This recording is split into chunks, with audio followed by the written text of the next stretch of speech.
ان کو نہ کسی نے جلسہ کرنے سے روکا ہے بلکہ متبادل بتایا کہ آپ یہاں کر لیں جلسہ، لیکن کیونکہ ایک وبا کریٹ، ایک ایسی انوائرمنٹ کریٹ کرنی ہے، ایک ایسی فضا کریٹ کرنی ہے جس سے یہ تاثر جائے کہ ہم ان کو روک رہے ہیں، ایسی نہ کوئی بات ہوئی نہ اس سلسلہ ہوا۔ یہ آپ کے سامنے میں نے وہ تمام تفصیلات بھی رکھ دی ہیں، جو کانٹیکس تھا اور جس طرح عبادت گاہ جو تھی، جو گرجا گھر کی اور جو چرچ کے احاطے میں آتا تھا، جہاں مسیحی برادری کے جو احتجاج کے اوپر گورنمنٹ نے ان کو، اور پھر اس کے بعد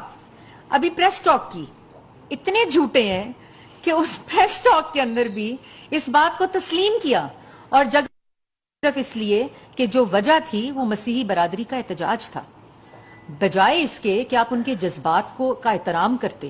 بجائے اس پہ کہ آپ ان کے حقوق کا احترام کرتے، بجائے اس کے کہ آپ ان کی بات سنتے کہ یہ ان کی چرچ ہے، یہ پولیٹیکل ایکٹیویٹی کے لیے نہیں دی جا سکتی، اور وہاں بیٹھ کر آپ اس قسم کی باتیں کر رہے ہیں کہ جو آپ ان کو مزید انتشار پھیلانے کی اور انسٹیگیٹ کی باتیں کر رہے ہیں، اور پھر تسلیم کر رہے ہیں، اور جگہ چینج کرنا، جو اپنا جلسہ چینج کرنے کی جگہ بنائی ہے وہ انہی وجوہات کی وجہ سے بنائی ہے، کبھی رانا ثناء اللہ، کبھی پنجاب حکومت، کبھی مطلب اس قسم کی باتیں، کوئی لینا دینا نہ پنجاب حکومت کا اس سے نہیں تھا، نہ ہاں رانا ثناء اللہ کا لینا دینا اس بات سے ضرور ہے کہ جب آپ خونی مارچ کی کال دیں گے تو یہ رانا ثناء اللہ کی ذمہ داری ہے بطور وزیر داخلہ کہ وہ پاکستان کی عوام کو اس خونی مارچ کے اعلان سے کس طرح بچا سکتے ہیں۔ اس میں نہ کوئی فریڈم آف ایکسپریشن ہے، یہ خونی مارچ کرنا کوئی جمہوری حق نہیں ہے۔